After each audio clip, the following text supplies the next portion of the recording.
Hello and welcome to another edition of the Geeks Group podcast.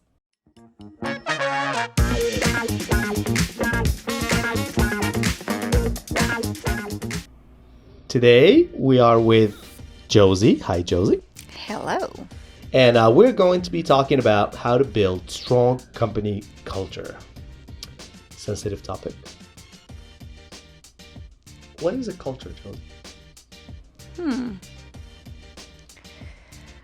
So, I don't know. It's culture, I think, is transforming. We talked a couple of weeks ago about the future of work and how culture needs to transcend the walls of an organization. And, culture is the vision, the mission of the organization, the core values of the organization, the philosophies, somewhat also the rhythm and the tempo of the organization. So, I really feel like what a lot of organizations do wrong is that they just see another organization's vision, mission, values, and then copy them. Jar copy, yeah. Right. And they say, well, that paste. sounds good, right? And we're just going to do that. But in actuality, in order for that culture to be true, it really needs to be true to the core of the organization. Correct. Culture basically is, like you said, a set of beliefs and values and actions and communications and language that is shared with a group of people. And, just like we always, link culture with cultural background, where people are from. What we're really saying is that what sets of values and beliefs they all share and exhibit together that distinguishes them as part of a particular culture. Company culture is no different. Company culture basically is what set of all those things that we talked about that unite a group of people that happen to work in the same place. And obviously, the stronger the culture is, the more people identify with that place, right? Like, some cultures are inherently stronger than others, where the Eastern cultures by default, no culture is better than other, but if we go in society, Eastern cultures are very, very, they're very pronounced, like from their music, from their food, you can smell something, say, okay, well, it smells like Thai food, right? Even the set of senses that connect a certain culture make it identifiable. And I think companies are the same way. Yeah, and again, it needs to be true to the core of the organization. So if you're working at a bank, for example, and you really want to breed a culture of stability, of accuracy, of due diligence, right? Maybe the fail fast mentality won't do well at a bank, right? You don't want your teller to be innovative. But let's take, maybe a fintech company that they have a little bit more leniency because there's a lot of automation built into everything. So you might want a more agile culture to kind of predescend everything, right? A tech company would be really different. You really don't want a lot of these restrictions and kind of be very scared to do your job, fail fast, right? So again, the culture has to be true to the core of the organization. It needs to meet the needs of the organization too, right? You mentioned something. You started your definition of culture by mission, right? Vision of the company. And I think that's very important to define. Like you said, the culture really needs to lead to that mission or that vision. It needs to be able to encompass the kind of people that will come in, that believe in that mission, that vision, that North Star, that end goal. And so it's very important to identify that, because what a lot of companies fail to realize is that there's a difference between somebody who excels at their job and a happy person that does their job well. And oftentimes, those things are not always together in the same person. We always talk about the right person for the job. The right person doesn't only need to have the right qualification to do the job, they also have to culturally fit to be able to work with the group of people that's already here. Right. So the if the culture is done right, it could be a really great parameter on how to hire and retain talent. So who you bring in the door really matters, right? And the type of behavior that you reward and recognize within the organization really matters. That's all part of culture, right? Because if you are, let's say you have a reward and recognition program for accuracy, right? Then you're going to breed accuracy and kind of detail-oriented behavior, right? Versus if you give reward and recognition for creativity and innovation, right?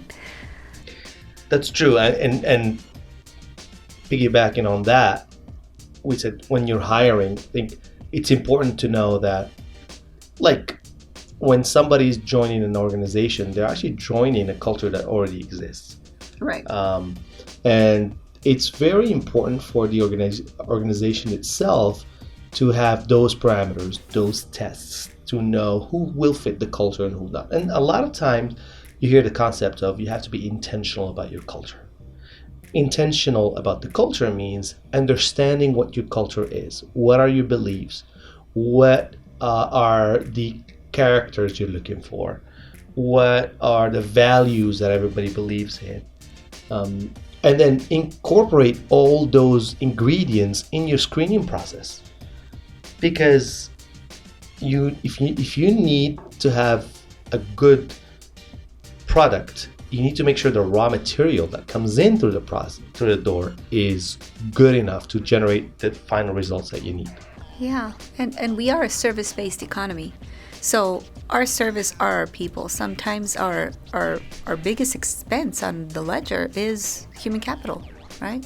So making sure that human capital is yielding at highest performance, I think really it comes to that happiness factor. Yeah, you can have somebody that does their job well, but that is unhappy.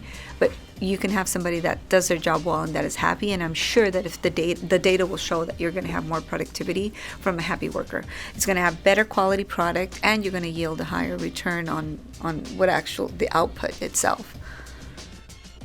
So we talked about the importance of the raw material, the people coming into an organization. You gotta make sure you have people that would adhere and fusion themselves into this culture. Let's talk about while they're here, while after the people are within the organization. What can companies do to be intentional about preserving that culture that they so dearly value? I think giving them a way forward. Like, a lot of companies underestimate how important it is for an organization to offer a career growth plan. People want to know that they're gaining skill set and that it's going to turn into something, and that there's something that happens at the end of that. Let's say if they're learning something new or getting a certain certification, it gives them a journey and something to look forward to. So reward and recognition programs are also big. Career development programs are also really big. The opportunity for the talent to develop new skill sets, whether it's technical skill sets, certifications, or soft skills. Even some mental health. I think kind of treating the employee as a holistic being that needs technical skills, soft skills, mental health, all of that. I think companies would benefit from kind of seeing that whole gamma. And as the aging population kind of increases and we have that multi-generational workforce, you're going to have to create different plans for different age groups, right? You might even have retirees that are coming back into the workforce and that you're reskilling them.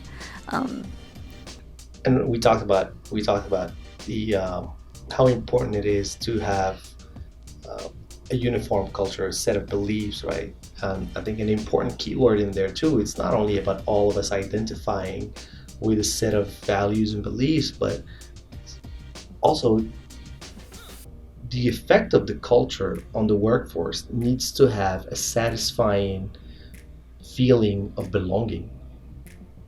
Oh yeah. There's a lot of people that do have that same vision, but yet the culture doesn't make them feel welcome, or they feel like they don't belong.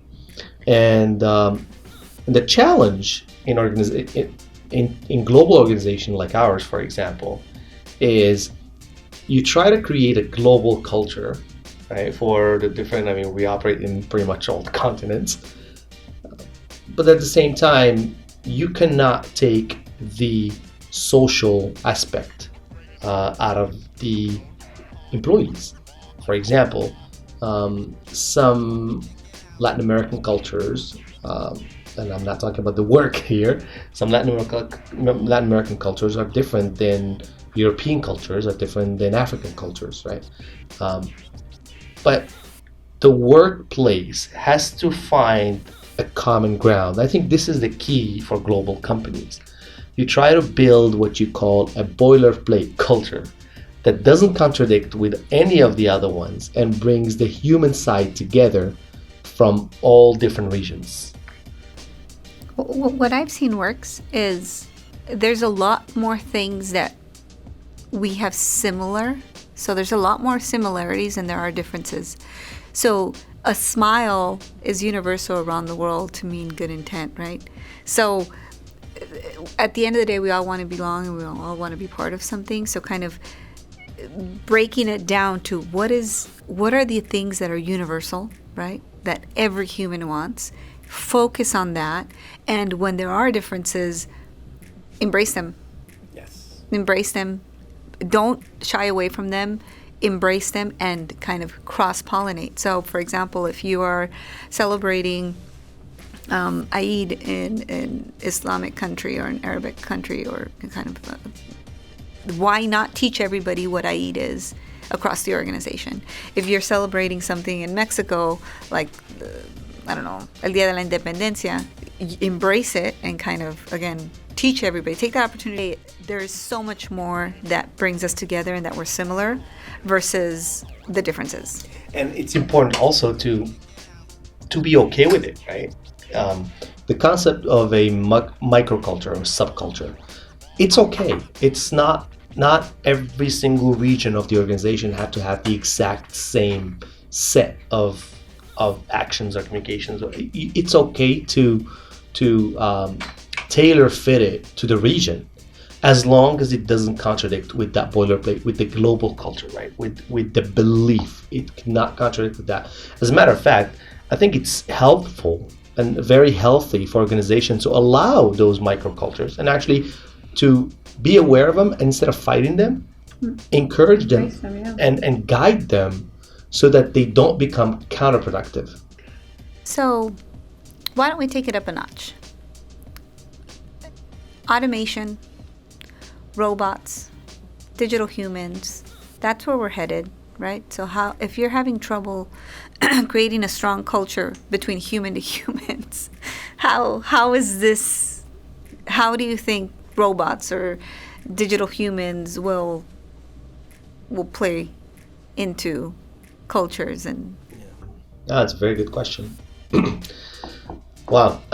Well, there's definitely there's a stigma out there that AI and robots can replace humans, and it hasn't happened in manufacturing. What happened is that the humans' job has changed to include robots and automation in it. So I think the same thing is going to happen with the white collar, where office jobs will change. They will not disappear, but they will change to be augmented through AI and automation. But I think when it comes to the culture, really, I see AI and automation and all that as a productivity factor. It is still gonna be humans who will actually be making the ultimate decision. Yes, AI and dashboards will help us get the number to help make that decision easier, but it's still going to be humans making the decision. It's still going to be human interaction that is going to shape the culture of an organization. From the fact that we need that contact. As species, as a human species, we are not born to be lonely, to be solitaires. And as long as we need to work with each other, I believe it's always going to be important to have that culture strong. If anything, AI would help in a sense that it might remove some contentious points that have to do with finger pointing or blaming, because now you're running more from a data perspective, you're running from a repetitive, error-free perspective. So if I believe it's probably going to make cultures even stronger, not weaker. Yeah, I feel like if you find a way to incorporate them into your culture, I think you'll be one step ahead. So, if you could name that digital human or name the bot and like literally put your t-shirt on that bot or that digital human, they'll become an extension of your current workforce, and your workforce will begin to see them as somebody like not a stranger but a commonality between them. So again, you could look at it and try to shy away from it, but if you embrace it and put it within the culture, I think that the adoption rate will be a lot higher. And also, that itself, that adoption itself, needs to be a critical piece of the definition of the culture. The acceptance of innovation, the exploration part, the taking a risk part. Obviously, every time you have a culture that is very dynamic and nimble and willing to test and be agile about implementing new things, then those initiatives make the culture stronger, not weaker, because it manifests itself from within, and that's kind of what would make the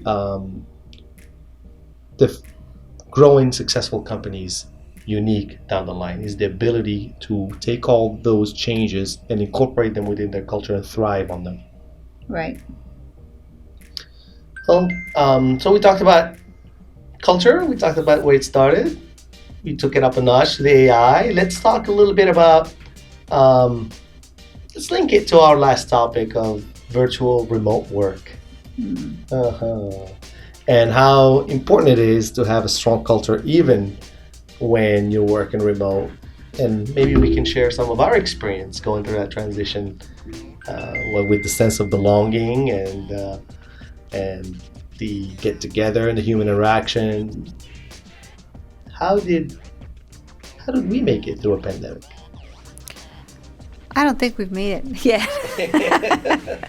I think, yes, we're post-pandemic, but the effects of the pandemic can still be felt.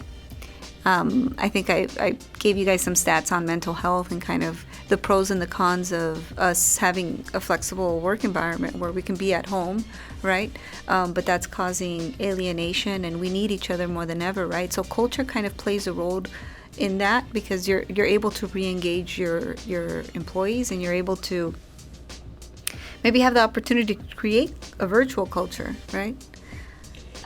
Yeah, I believe that, just to go back to a little bit of the experience, like hands-on, the culture, what we've learned through the pandemic is that it should not be tied to a building. And I think a lot of organizations have a culture tied to the building. It requires physical presence for it to work. And when it is physical presence, it works beautifully. But the moment there isn't, it just crumbles. It's like it never existed. And it forced companies and organizations to think outside the box on how to bring that culture. Like it really forced, from experience, it forced us to think, well, what is culture? Right? What makes it work? Why do people have these bonds? And then we realized that it's not really knowing the person that creates that culture. It's having that 15-minute side chat by the coffee machine. Water cooler. It's the water cooler effect. It's that maybe give me a ride home. It's that let's carpool. It's those extracurricular, I would call them, time together that really create that bond. So the question is, how do you recreate? What was the purpose of that, and how do you recreate it? Right? Correct. That was the big question, right? And then we realized that, okay, well, everybody likes to work with people they like, and because it creates a sense of acceptance and belonging. And the question then became, well, how do we give people the sense of belonging and acceptance when they're not going to see each other for 6 months before the next company picnic or quarterly planning or something like that? And the answer was facilitate those extracurricular water cooler moments, right?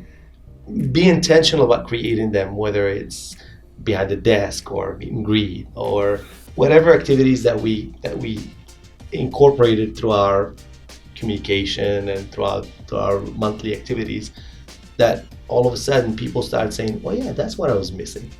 So the advice is find out the answer to that. What do people like from being here if they're not here? And just provide a different space for it. That space, what we came to realize, doesn't have to be physical. It could be virtual, but you have to facilitate those encounters for your workforce, for them to feel that culture at work. Yeah, and now more than ever, as I said, big mental health issues. Everybody wants to belong, but we're not. The culture, it's just not picking up. And I mean, at the end of the day, we're all humans. And if employers take the responsibility to create really great company culture and kind of bring us out of this mental health crisis that we're currently going through, I think the entire world will be happier. Performance will be better across the board. Products will be better across the board. So, yeah, I think it's important. Yeah, and I'm glad you touched on that mental health thing, because that's one of the things that we also have to ask ourselves as we're trying to create these environments, safe spaces for the culture to flourish. We also have to always be mindful of the impediment. What would stop that from happening? And yes, absolutely, mental health was one of the biggest mental blockers to that adoption. And you have to also be intentional about solving that problem by providing resources to your employees to be able to surpass that, or at least understand that there's a blocker and be aware of it. So yeah, that's absolutely a very good point when it comes to culture. Yeah, we've got some huge challenges to solve in the next couple years. It would be nice if we had some happy people behind the wheel trying to solve them. Yeah, well, we've talked a lot about culture. I hope that that people find something of value that they can take and apply through this talk. Josie, as always, it's a pleasure chatting with you. And thanks for assisting another chat. And we'll see you next time. And don't forget to share, like, and subscribe. Yes, please. Bye-bye.